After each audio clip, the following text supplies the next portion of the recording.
Hey everybody, welcome back to my channel. First, I'd like to wish everybody a happy belated New Year and a happy belated Christmas. Hope everybody had a safe and happy holiday, and hope everybody's set to get back to the reality of going back to work and getting back to the normal way of life. Well, during COVID, that is, right? You can only do so much.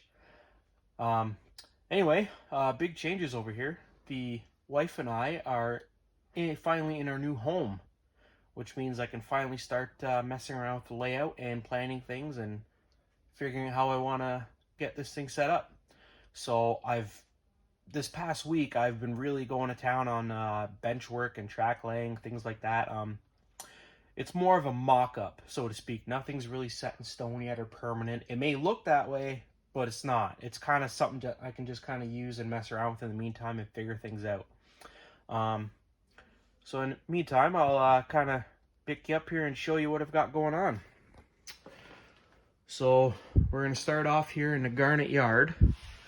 So this is where the Canadian National comes in with its daily 502 train, and it interchanges with Southern Ontario Railway, and Southern Ontario Railway then cuts it up and distributes it off to Esso and Stelco, and they kind of take it out there. So from this point on, that's kind of what's going to happen. So what I'm going to do here, as you can see, that's our laundry room. So I'm going to add, a stud wall where that black post is, stud wall, and then stud wall down beside the dryer there. And that way that is totally separate.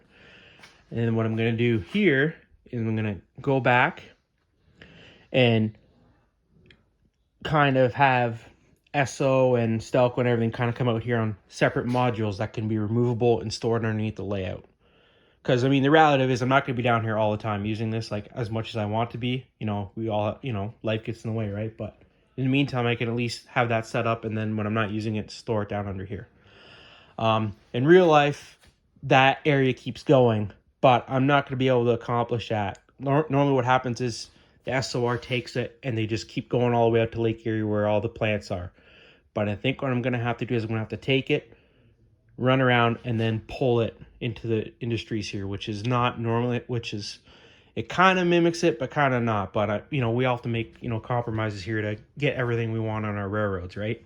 So anyway, we'll see how, I'm going to plan that out on my AnyRail software that I have and see what it looks like.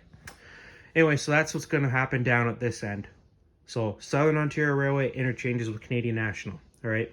That's Garnet Yard. Then from Garnet Yard, we then, Canadian National then return, head back, come around the corner here into the start of Hagersville. So Hagersville is a little interesting because there's not a whole lot of trackage, but yet there's a lot of operations that go on here. So we have a single line with the long passing siding, and then keep coming along. And then when you get into Hagersville itself, there's just a grain elevator, and then the old tracks, which used to go off onto the queso, which is no longer there, but these two tracks still exist. And Canadian National just kind of uses it to store MOW equipment like ballast cars or track cars, that kind of thing. No actual cars itself go in there anymore. But when RailLink and Southern Ontario operated, they used to store cars in here. So, which is kind of why I'm excited about this layout, because I can run, in a matter of I can run super modern on here, or I can go back 10 years and run SOR, Southern Ontario Railway, and use this yard as storage. So it's kind of neat. I can just kind of flip-flop back and forth and not really change out my rolling stock per se. So it's pretty interesting. But anyway, the reason why this is so significant is the 580 switching train, which switches out the grain elevator and which also switches out CGC and Industries in Caledonia. They have to come down into Hagersville, into this passing siding, to turn around on the other end of the train to then go back to actually switch CGC. But the funny thing is, the 502 train comes daily. So you have to have room for the engines to park for the 502 to clear. So you have lots of operation going on such a small line, which is kind of why I'm so interested in modeling this. So anyway, once you come around with 580, you come around the other end of the train, then you pull back out and you go on. You could switch out the cars here, switch out your grain cars, whatever you're going to do. And you keep coming along. And then what then we're going to get into CGC. So CGC has a passing siding here. It's no longer a passing siding, it's just a storage siding. But I'm going to make it a passing siding just because that'll make operations more interesting. They mostly just use it to store drywall cars on and stuff anyway, so extra sidings and stuff, right? And then what I'm going to do, come along here, have the switch. If you look this up on Google Maps, everything I'm telling you exists. There's a switch that comes off here, then you come into CGC, and then it splits off into 3 tracks here, and then a track here. So this is going to be on a separate module, again, removable from the layout, can be stored underneath, whatever. So it's going to be on a 4-foot module that comes out here. And then you can come around, do your switching, whatever, and then go back into Hagersville, mimic the real life operations. So that's going to be pretty fun. I'm excited for that. Anyway, come around. Once you're done that, you come around the corner. Then you're going to get in Caledonia. So right now, this part here is just a flat module. It's going to be kind of cut and removed, and I'm going to put the famous Caledonia Bridge here. I'm really excited for that. And then once it comes across here, you're going to get in Caledonia. And Caledonia has a Y, which used to go off to the old Canadian National Ramble Spur. And then it would go off this way towards Brantford, which they still use to this day. And then there was a cross that you could also go off to go back onto the Ramble Spur this way. But the Ramble Spur no longer exists, but some of the track's still there. But what's interesting is the old Perina mill is still here, which they stopped using maybe like 5 years ago. But again, I'm gonna put it on my layout because I want to model that. What they also have in Caledonia is the lumber mill, Nicholson and Kate's lumber mill. So I'm gonna have that and service that. And again, these are gonna be on more modules coming out here. Whether those stay permanent or removable, I've got it still yet to determine. So I need to mess around and plan that. But that's kind of my idea.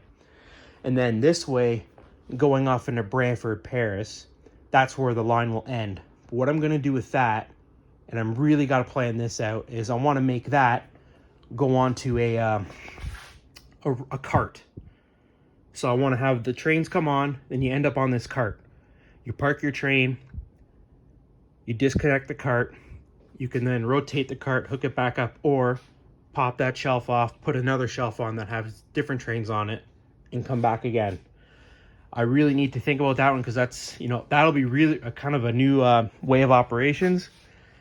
But again, it's a cart that, might take up some room. So I really need to plan and mess around with that. But I think that'll be the best bet because then I can get that realistic point-to-point operation that I want. So again, I want to have the Y here, then I can turn, or like if I have the Y here, I can also turn trains around. So we'll see. We'll figure that out. Again, I still got lots of planning to do. Everything's still in mock-up form right now. This might end up being permanent. But this is more than likely temporary. So I don't know how long this will be like this for, but in the meantime, I can at least run trains back and forth, mess around with it, and have some fun until we figure out what we want to actually do down here. So, but anyway, this is kind of what I've got going on right now. This is how I hope to have it. Whether or not it'll end up this way is a totally different story, but I'll check back in with you in a month from now, and you might see some more bench work up here just because honestly, to build this did not take me very long at all. And this is all scrap material I have, so it didn't cost me anything. So I just might keep going, building more and more and see what it looks like, right? And the reality of it is, if I don't like it, just knock it apart and use it for something else, whatever, or build more modules out of it, right? So anyway, this is where things are at with my layout build and my plans. It's been quite fun doing this and getting down here and figuring things out. I have the AnyRail software. It's been kind of good, but sometimes you need to see things in person, and I'm that type of person who needs that. So for me to build something, it doesn't take very long. Just pop it together, see what it looks like, and if I don't like it, I'll just rip it apart and reuse these parts and make it something else and see if I like that, right? So, but anyway, I'm having a lot of fun doing this, and it's just nice running trains. So anyway, with that, I'll run a train through here and close out the video.